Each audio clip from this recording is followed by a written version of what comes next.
Hello, and welcome to GAPNA Chat, an official podcast of the Gerontological Advanced Practice Nurses Association. GAPNA Chat provides interviews and discussions with GAPNA leaders and members of the gerontological healthcare community, and will focus on advocacy, policy, education, professional development, research, and clinical care for older adults. Before we get started, a practical guide for the gerontological specialist is now available for purchase in the GAPNA store. This text is a handy resource for anyone caring for older adults and is helpful to those preparing to sit for the Gerontological Specialist Certified exam. Visit www.gapna.org to get your copy.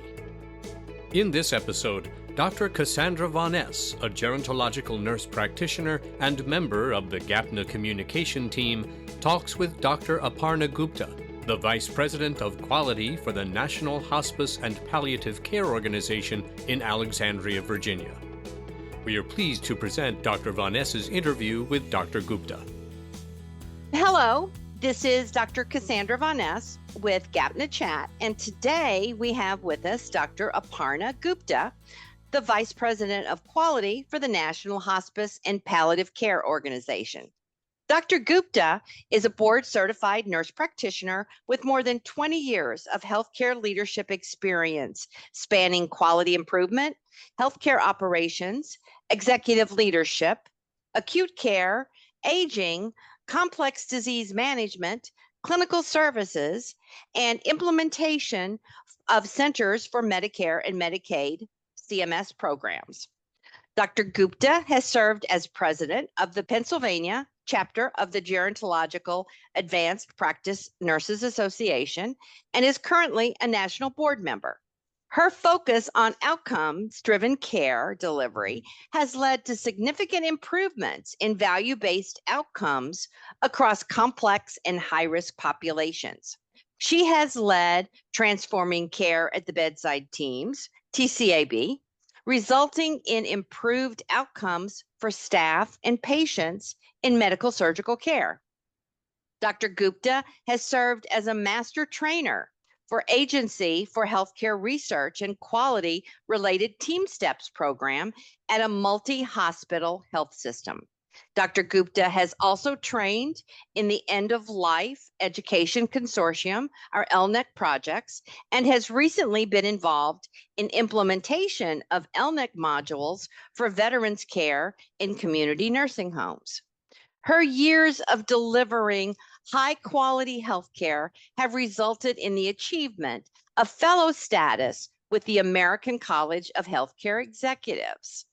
Thank you, Dr. Gupta, for joining us today.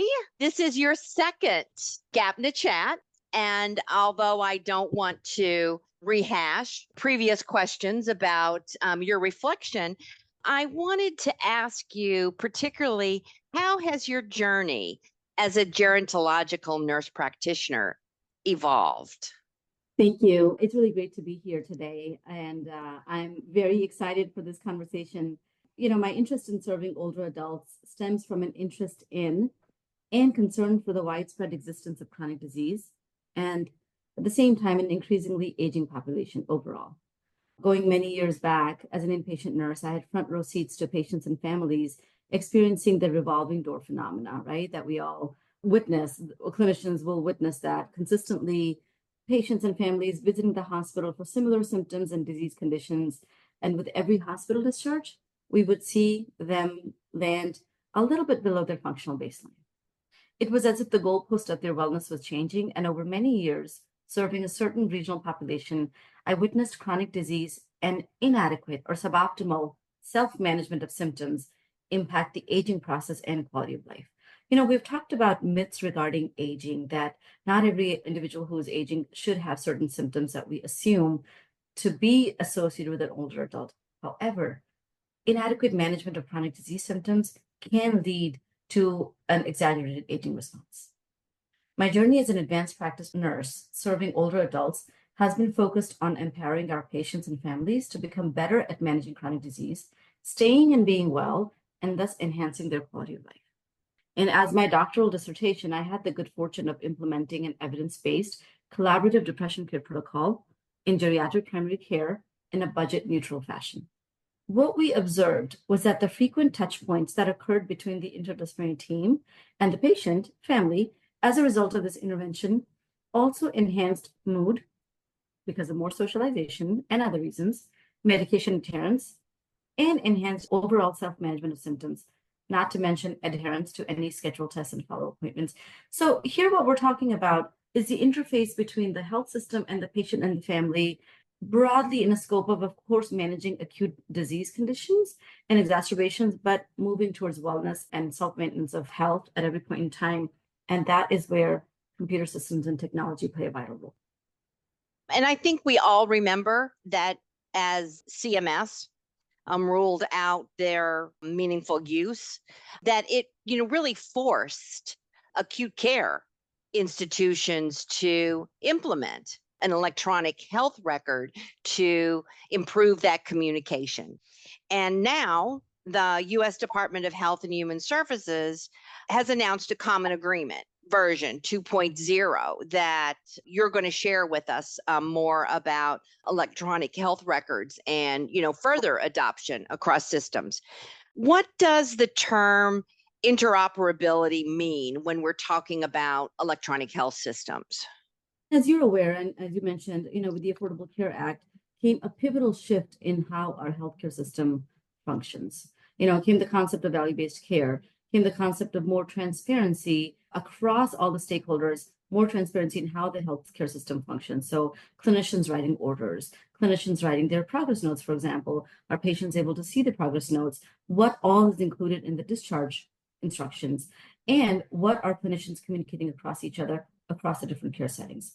We often say that care settings are siloed, and so EHRs, electronic health records, provide a vital function in reducing that silo and bridging that silo across different healthcare settings. So for example, if a patient, was in the hospital and then they're discharged to a nursing home for a few days of rehab, and then they go back home and they are going to see their primary care provider for a follow-up appointment, do all those clinicians and all those care settings, are they able to see the same records? And do they know about the allergies for that patient, the medication list for the patient in the same way? That is where the term interoperability comes in.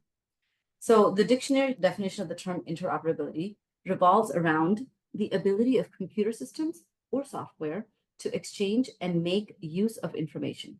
And we're also talking about interoperability between different devices. We talk about interoperability between different systems, so hardware and software. Now, this term also refers to the degree to which a software system, devices, applications, other entities connect and communicate with each other in a coordinated manner. So just think about the 3 C's: connecting with each other, communicating with each other, and coordinating with each other to produce a systematic, standardized set of information. Often we use the term interoperability to refer to things like data access, data transmission, cross-organizational collaboration. I know I'm using a lot of sort of long and complicated terms, but what we're talking about here is clinicians being able to understand what the patient is going through, what their diagnoses are, what their medication allergies are, what their journey has been prior to seeing the patient, and having a little bit of context. So our patients and families are not required to give the same information every time. The second benefit of having interoperability is reducing or avoiding duplicated services. So let's say somebody had an X-ray or an MRI done, a month ago at a certain health system or a certain care setting. And when they're going to another health system, let's say they go to Florida, they were in Pittsburgh, they go to Florida, right? They shouldn't have to have that MRI done all over again a month later. If we had the right kind of computer systems talking to each other with interoperability, the clinician in another state should be able to pull up the results of the MRI. That sounds like it has a lot of potential for cost savings when it comes to CMS. Now, will this extend to long-term care, hospice, home health? Or are we just talking about acute care opportunities? And in addition to the communication piece, we know that transitions in care are such a dangerous place for a vulnerable population like older adults. So what are some of the reasons that this agreement is needed? and the benefit. We talked about communication, but how can it benefit both the patients, and the providers? Absolutely. You bring up one of my key topics around safety, but I'll talk about that in just a minute. To answer your question, this agreement was needed, or meaningful use was identified at the advent of the Affordable Care Act, what we also know now as value-based care. This agreement allowed or served as an impetus for healthcare organizations to utilize electronic medical records, which strengthened and brought some consistency to the way different members of the interdisciplinary team documented their notes. So it wasn't just physicians or providers or advanced practice providers documenting the notes. It is really the full interdisciplinary team, having full care planning with the nurses and the nursing assistants and the social workers and physical therapists and pharmacists being able to have their part in the notes and being able to transmit the notes across different care settings. Broadly, meaningful use initially was implemented through a series of waivers and incentives, and later through mandates. And now for the inpatient setting, we're at the point of promoting interoperability, PIP. Having an EMR with the proper interface also provides a continuation of the patient journey and discharge instructions from the EMR, which provide key support, teaching, and insights to patients and families after discharge. So it's not just the clinicians talking to each other and being able to communicate, it's also sending that communication, extending it to patients and families. We know that at the point of discharge, patients don't hear, they hear what, there's a statistic, 5%, 10% of what we say to them, right? The instructions, but the paper discharge instruction that they carry with them, or the information in the patient portal that they have, is what stays with them. Now I'm going to get to your point around safety. One unintended consequence that I believe with the advent of interoperability and meaningful use was safety. Now, remember the time we used to do two-person, or maybe some places we're still doing those, we used to do two-person verification to verify physician and provider orders, with sometimes handwriting becoming the mechanism by which wrong orders would get implemented. Oh, yes. Dr. Handwriting has been a huge issue. Yeah. And then there were some experts, I remember at the nursing station, I would bring in some of my colleagues and say, you can read so-and-so doctor's handwriting. Here, read this chart, right? Well, the consistent and broad utilization of EHRs, electronic health records, brings patient safety to the forefront. With computer systems and some interactive artificial intelligence, AI-type functions, performing the checks and balances in an automated way. So first of all, we don't have to worry about deciphering handwriting the accurate way, but also we've got this enhanced Swiss cheese model now, that we've got checks and balances in place where some AI algorithms can say, did you really mean to put this order in? Another factor is electronic ordering of medications, which also adds another layer of safety that we talked about, brings transparency and consistency between the ordering provider, the pharmacy, and patient or family. So the patient or the family go to the pharmacy and they're picking up orders. The pharmacist, not knowing the physician or the advanced practice provider personally, can still understand what they meant through the electronic medication ordering system. So this seems very intuitive. Unfortunately, it sometimes takes a mandate, or incentivizing best practices. But what are some barriers that you're seeing, to embracing this implementation? Barriers to this implementation are certainly across two major factors. There are many barriers, but the factors around cost and resources come to mind. Technology costs money. Technology, for the most part, is not free.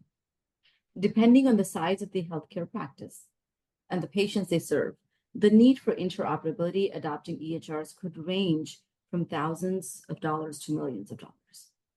And, it's because we're bringing this technology, we're connecting the technology to already existing devices and systems.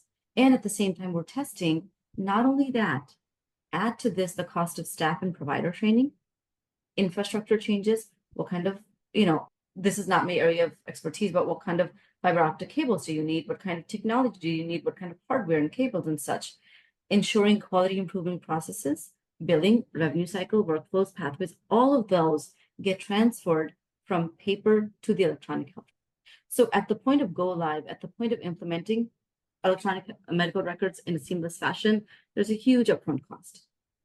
And then think about the ability or the necessity oftentimes for vital, crucial equipment and patient monitoring systems to be connected to the EHRs as well. For example, in the ICU, if EKGs are connected to the patient, or patient heart monitors are connected, or blood pressure machines are connected to the patient.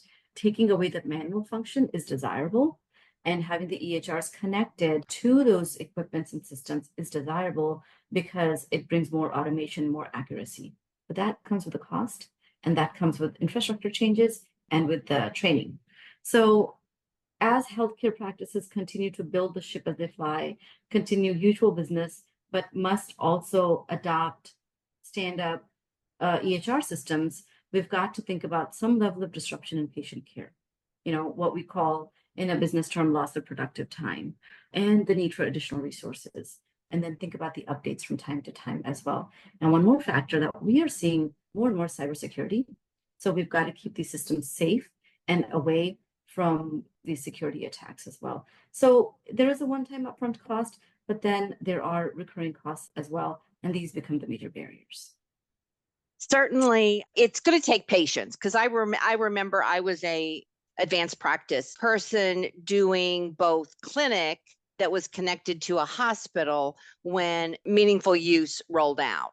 And it was very painful at first. And there was, a lot of resistance. Change is hard.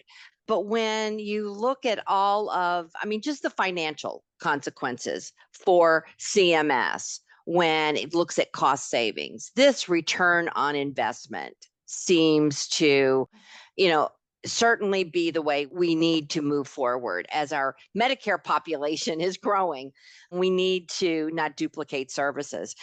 What are some things that we can do as a profession to help move this along? Oh, absolutely. We talk about the value equation. We talk about reducing cost, avoiding redundancies, reducing medical waste. Absolutely. Technology is here to stay, and technology is here to make our job easier and more accurate and safer. As providers, so let's think about the stakeholders, right? Different stakeholders have a role in moving this along. As providers, we can adopt EHRs, electronic health records, and ask for demand interoperability. Yes, patient care, but specifically during handoffs, transitions, coordination of care, ordering of high intensity, high cost services, medications, but other services as well. We've got to expect interoperability. We've got to expect the ability to communicate and to not start care from scratch every single time there's a patient interaction.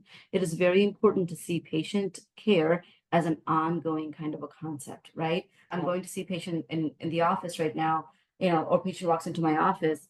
This is not the first ever interaction this patient has had with the healthcare system, and I need to be able to acknowledge that and be able to look up records. As providers, it's important not only to embrace technology interoperability for ourselves, but like we mentioned, patients and families, bring them along. Encourage them to log into the patient portals. Encourage them to be reviewing their discharge instructions, not at the point of leaving the healthcare system or the healthcare entity, but at home as well. Utilize EHRs and automation as much as possible during interdisciplinary team meetings. So when you're having team meetings, move away from paper. Yes, we all like papers and notes, and let's keep them for our own personal sort of workflows, but move away and utilize HIPAA-enabled communication with other providers. Transmit any patient-related information in a reliable way. Understand HIPAA, understand all the other rules and laws, but utilize technology as much as possible. Be open to utilizing EHRs and make those a part of our daily workflow. As a healthcare leader, we can ensure that budgeting and allocation of resources towards adoption and sustenance of interoperability, staff training, and technology interface are happening. So when we're budgeting and having conversations around planning resources, let's ensure that interoperability and technology interface find its place.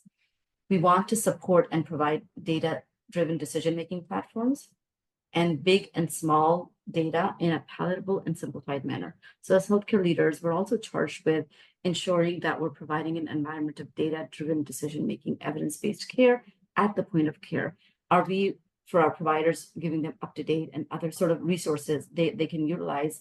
And are we also making technology simplified so that at every point of care, whether it's a certified nursing assistant, whether it's a LPN, RN, advanced practice provider, physician, are we enabling technology in a way that they have been trained and they understand? As a consumer, it's important to utilize technology when and where possible. So socialize it, normalize it, and make everyday use easy for your loved ones and the older adults in your life. Think about accessibility, think about font size, ease of use. Many resources are now available. Technology is here to stay. And so utilizing electronic medical records is important in a normalized kind of way. Lastly, for health policy stakeholders, let's think about the benefits of use of a consistent technical standard and interoperability. We have technical standards currently. How are we ensuring that those technical standards can be utilized across the continuum of care, which means pre-acute, acute care, post-acute care? And this will decrease cost, improve the patient experience, enhance the quality of life, provide safe, data-driven, equitable, and timely care. In a nutshell, interoperability, when supported by various key stakeholders and constituents, can help achieve not only the tenets of the various domains of quality as defined by the Institute of Medicine, but also the full value equation.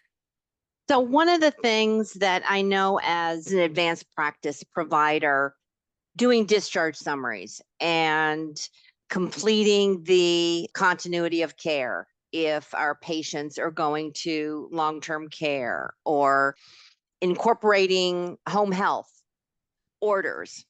And I always wonder about the best way to engage the patient and families. And I think that this accessibility that you talk about in patient portals, where you have full disclosure, where they know their accurate medication list at discharge, or they know the course of the hospitalization, and can really enhance communication.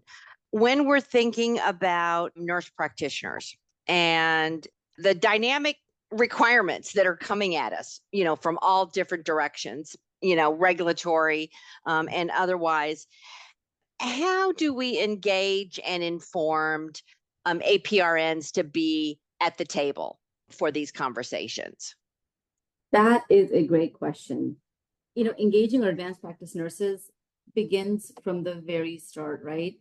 So at the point of when they are going through grad school, that's necessary. Let's take a few steps backward, even for nurses, right? For registered nurses and any nursing program, it's very important to integrate the use of technology, the importance of electronic health records, and in some way, shape, or form, the use of remote monitoring devices as well. I mean, we have learned so many lessons after COVID, right? And so much of our care has now become remote. It's working, right? In certain care settings, it's working. We're able to keep people in their homes and take care of them through telehealth.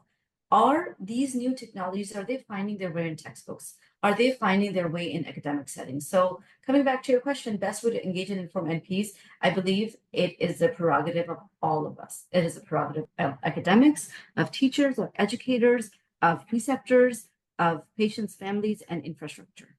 For NPs, ensure that you're utilizing electronic health records for making more efficient use of your time, for better coordination and communication of care with patients and caregivers, right?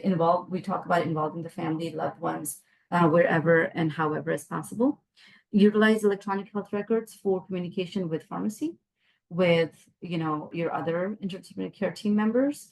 Cut down on redundant use of different sort of modalities.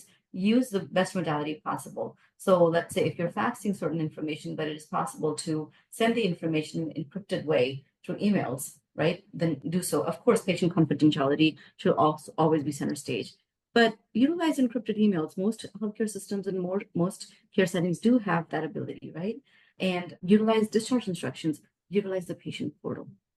We see providers are now more and more utilizing the patient portal, but I believe it's not at the best and most optimum use that it could be. So make it a habit of, as you're closing out your charts, you're also looking at your inbox. You're also looking at the communication between patients, providers. That actually adds to efficiency of your office staff and adds to efficiency of your interdisciplinary team members. That's less phone calls. If you're answering questions through the inbox, also provides documentation. So there are so many different ways and means by which electronic health records can be integrated. And, we would ask our advanced practice providers or nurse practitioners to think across the gamut of how we're providing care, who we're providing care to, and who we are working with, all the way to medical device users as well. How can we utilize our EHRs with medical device users and with remote patient monitoring? And lastly, ensuring that we are asking more and more questions. So as we're using our EHRs, let's not become complacent. Let's think about increased uses of AI algorithms and electronic health records in a obviously HIPAA enabled kind of a way, but in a way that brings care closer, reduces redundancies, reduces duplication, and improves efficiencies in the experience of care. I know that this question is going to be off track a little bit, but I just wanted to get your thoughts on this. I know that I see so many nurse practitioners that don't utilize real-time documentation. And I hear all kinds of things. Well, patients want me to be engaged with them. They don't want me to be, typing notes. And then they're working long hours trying to complete their records. But, and I agree with you, I think that it needs to be part of their preceptorship, part of their education, that they learn these best practices. And I know that when I see my provider, she's documenting, as she's talking to me, looking up, engaging me in the conversation. It enhances shared decision making. When you're saying to the patient, I need to update some information. So, so excuse me, I need to, ask you some questions. What are your feelings about that? Because I see so many people documenting after the visit and they're here very, very long hours because they don't want to do that real-time documentation when the patient's in the room with them. Sandy, I think you mentioned it all, but that's exactly what you've articulated is exactly what I would say. I'm a big fan of finding efficiencies and of continuous quality improvement in doing our workflows, managing our workflows in a way that is most efficient. And I found, as the saying goes, if we go alone, we can go, faster, but if we go together, we can go further, right? And so engaging our patients and our families and role modeling for them, the use of EHR and use of technology. And you're right, involve them in shared decision making. So let's go back to, let's say as an example, as a home visit, right? We know that the perception of time changes when we are sitting down and talking to patients and families at the eye level, right? And even if we give them 15 to 30 seconds of undivided attention, it feels longer. So utilizing those techniques of communicating and engaging our audience, right? Starting with the introductions that are full undivided attention to the patient and the family, engaging with them, sitting down when possible, of course, right? Having conversation at the eye level, and then setting the expectation that, hey, I'm going to be opening up the electronic medical record. I will be able to know so much more about your background as I open up the record, and we will be able to engage in a better way. And involving the patients and the families in a way that our policies and procedures will allow, but really getting the most engagement possible. Families, at this point in time, technology is used by everybody. Almost everyone has been FaceTiming or some sort of a Google Meet or some sort of a, mechanism after COVID. So it is not a foreign concept. And as we set the context at the beginning, patients and families actually feel safer and they feel more reassured when they know that the provider knows context about their care. So if we're letting them know, I'm actually going to look up your chart, I'm actually going to see what other events have happened and what your medications are, they will welcome that. In most cases, that's what my experience has been. And as we're typing in notes and as we're typing in discharge instructions, continuing to engage with them as best as we can.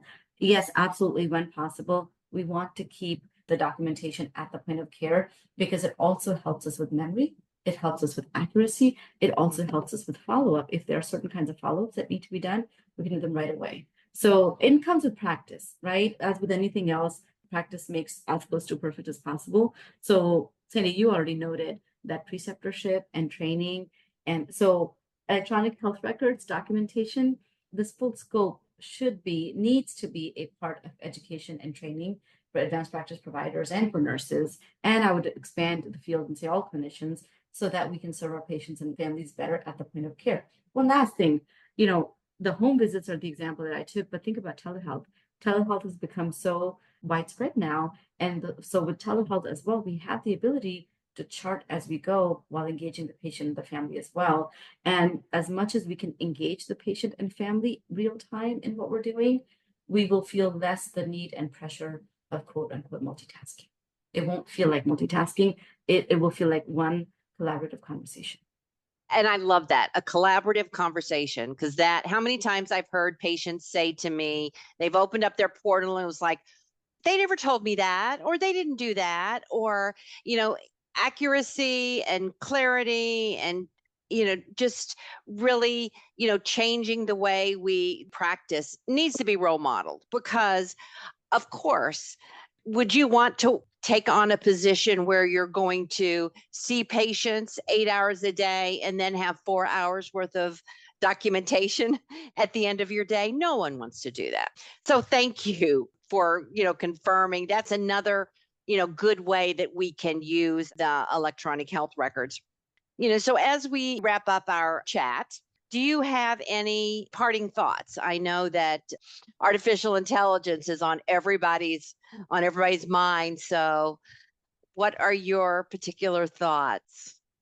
The theme of this discussion has been, and I'll say it again, technology is here to stay.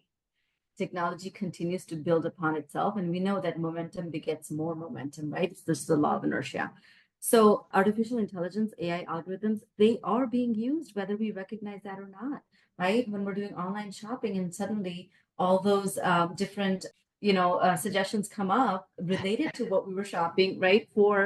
It's no coincidence, right? It's AI at play. And so we see AI happening in so many different shapes and forms in healthcare as well. Data-driven decision-making, clinical pathways are here to stay. They are our helpers. They are not obstacles in our way. They help us deliver safe and effective quality of care. I believe that interoperability, use of technology, helps bring folks together. It helps us get to the value equation, which means helps improve quality of care, helps improve the experience of care. When we embrace technology together with patients and families through our EHRs and through their patient portals, it really enhances the experience of care because it helps patients feel validated. It helps communication in real time as much as possible. They have pain or they have some, clinical need, and they can, put in the message through the patient portal and they get responses as quickly as possible. And then it also reduces unnecessary costs. So we get to the value equation, we get to the quadruple aim of quality, the fourth aim being care of the caregiver and reducing unnecessary burden and fatigue and bring our authentic selves to work. So, when we think about these different concepts and we think about technology, it's another way that we keep our patients safe, we enhance the quality of care, and we enhance the communication across clinicians. But it's also very important at the same time for us to make sure that technology is available and delivered in a simplified way, in a simplified manner. So let's also think about the audience and who we're delivering care to and who is using the technology and making it as simplified as possible. But at the end of the day, I'm hoping and looking forward to all the different stakeholders, clinicians, policy leaders, patients, families, the community coming together and embracing AI and providing insight and feedback so we can continue to make the support system, this technology support system, better and better and more efficient. Thank you so much. I've loved this conversation, learned so much from your expertise, and thank you, Dr. Gupta, for joining us today. And for all of you listening, until next time, and as you take care of others, remember to take care of yourselves. Very rightly said, and thank you so much for this conversation. I appreciate it. Thanks for inviting me. GAPNA Chat is owned and produced by the Gerontological Advanced Practice Nurses Association. All rights reserved. No portion of this podcast may be used without written permission. If you are an advanced practice nurse caring for older adults and want to further your career, GAPNA encourages you to sit for the Gerontological Specialist Certified exam and earn your GSC credential. This expert certification distinguishes APRNs with the knowledge and experience to manage the complex health needs of older adults. Visit gerocert.org to learn more. Dr. Aparna Gupta is the Vice President of Quality for the National Hospice and Palliative Care Organization in Alexandria, Virginia. Dr. Cassandra Von Ness is the Nurses Improving Care for Healthsystem Elders Niche Coordinator, Geriatric Oncology at the Moffitt Cancer Center in Tampa, Florida. She is a member of the Gerontological Advanced Practice Nurses Association communication team and is a host of the GAPNA Chat podcast series.